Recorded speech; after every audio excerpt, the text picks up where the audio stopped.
વલસાડના ભિલાડમાં જે અપહરણની ઘટના બની હતી તે મુદ્દે એક મોટો ખુલાસો થયો છે, જેમાં જેનું અપહરણ થયું હતું તેવી માહિતી મળી રહી છે કે તેના મામાએ જ તેનું અપહરણ કરાવ્યું હતું, એટલે કે મામાએ જ ભાણેજનું અપહરણ કરવાનું ખુલવા પામ્યું છે। પ્રેમિકાને 30 લાખ આપવાના હતા અને તે આપવા માટે ભાણેજનું તેને અપહરણ કર્યું હતું। ફોનમાં ગેમ રમતો હોય અને ત્યારે જ તેનું અપહરણ કરવામાં આવ્યું હતું। જે લોકેશનના આધારે વાપીથી આ બાળક મળી આવ્યો હતો। જાડી ઝાંખરામાંથી બેભાન હાલતમાં બાળક મળી આવ્યું હતું।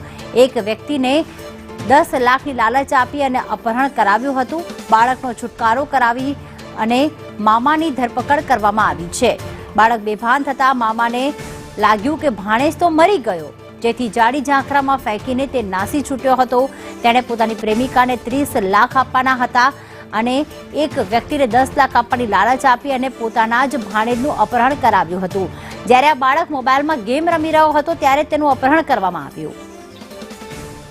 જાવેદ અમારી સાથે જોડાઈ ગયા છે। જાવેદ, આખી વાતનો ખુલાસો કઈ રીતે થયો છે, કારણ કે બાળક મળી આવ્યું છે અને કયા સંજોગોમાં તેના મામાએ અપહરણ કર્યું, તેને ફેંકી દીધો, શું વિગતો મળી છે?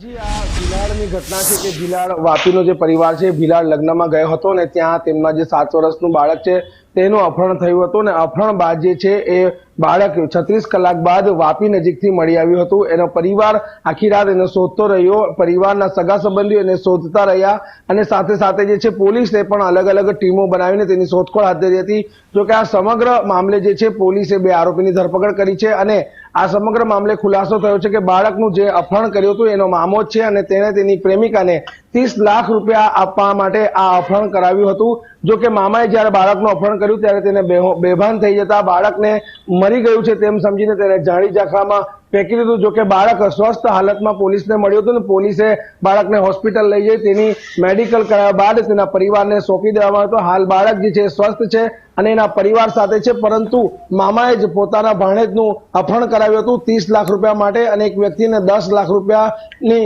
લાલચ આપી હતી અને બંનેને હાલ વલસાડ જિલ્લા પોલીસે ધરપકડ કરી છે અને જે બાળક છે એના પરિવાર પાસે હાલ સુરક્ષિત છે। આમ જે છે આખી સમગ્ર ઘટનામાં આ મોટો ખુલાસો સામે આવ્યો છે। બિલકુલ, આભાર જાવેદ તમામ વિગતો માટે।